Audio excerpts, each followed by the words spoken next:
we still have less women chairing at the climate negotiations, and also the priority of marginalized women are still not prioritized and taken into account.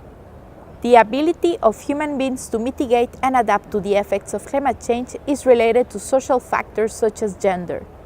That is, climate change does not impact women in the same way as men.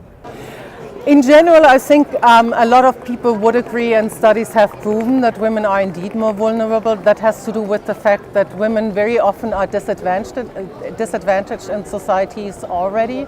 For example, you have a lot more women among the absolute poor in the world.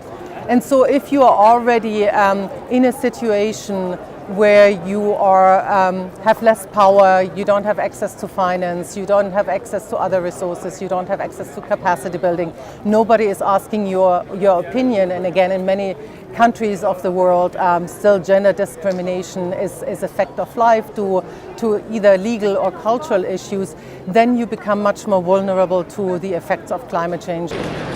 As women, we must be able to exercise our rights to be involved in decision-making and leadership in local, national, international level. Gender inequalities in the distribution of goods and opportunities mean that women are limited in their possibility to adapt to climate change.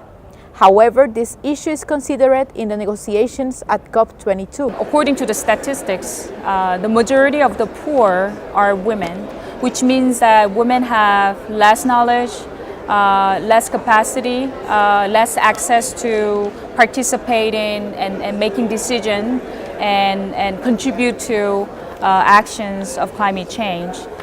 Therefore, that women currently are more vulnerable to climate change.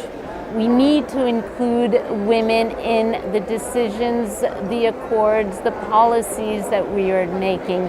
And the actions that we take today can impact in a positive way millions of women.